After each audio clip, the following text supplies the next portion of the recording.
A Plano woman passed out while she was driving her SUV. Next thing she knew, she was in the emergency room. Doctors believe it's because of the dry ice she had in her car. To explain why, let's go to Fox 4's Deanna Zoga live in Plano. Yeah, Clarice, the woman actually does some catering work on the side, and she had boxes and coolers with ice cream packed with dry ice in the back of her SUV. She was just driving a short distance here on Coit towards the George Bush Turnpike before she just passed out behind the wheel. The rescuers actually found her in the middle of that intersection, slumped over behind the wheel, her foot still on the gas, and the SUV still in drive. I remember the turn at Coyton Park, and then I don't remember anything till I heard somebody say,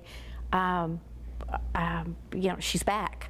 In the time it took Janelle Twyford-Silvis to drive 2 miles, the dry ice packed with ice cream in the back of her SUV started turning to carbon dioxide gas. It was packed all the way up to the seats.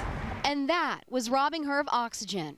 Her next memory is of waking up in the ER. It was almost like from a cartoon. It was like, she's back. And I remember thinking, okay, where have I been?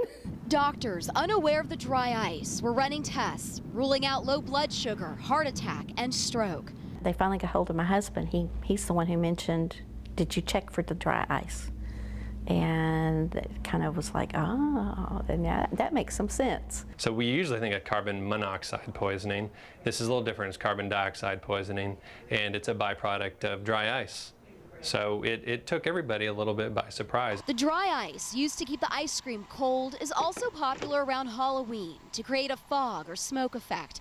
It wouldn't be harmful in well-ventilated areas, but in an SUV with the windows rolled up, it could have been deadly.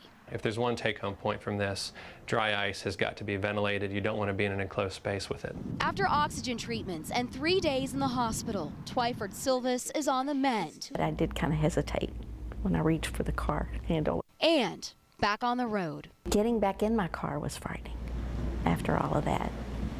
It was kind of a, do I get back in my car or don't? And you have to get back in your car. Twyford-Silvis says she hasn't made any deliveries since this incident happened a few weeks ago, but she's scheduled for her very first tomorrow. She says she's always told at pickup to roll down her windows, and she usually does. She doesn't remember why she didn't do it the day of this incident. She's not sure if she got distracted or forgot, but she says she just drove a very short distance, Clarice, before that carbon dioxide poisoning took effect. Wow. Back to you. Deanna, she is so fortunate. Do hospitals report more of this kind of thing during this time of year because it's Halloween?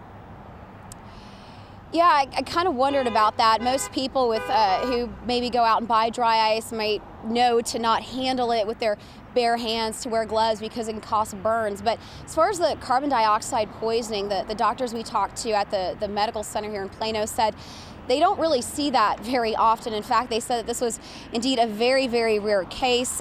Started looking for other cases, found some usually around the time that a hurricane is coming. Some people may go out and buy dry ice to use in the home to keep their food cold in case the electricity goes out, and will come up with a similar sort of circumstance. But no, not too many cases according to the doctors here. Back to you. It's a great warning for all of us. Deanna Zoga live in Plano. Thank you.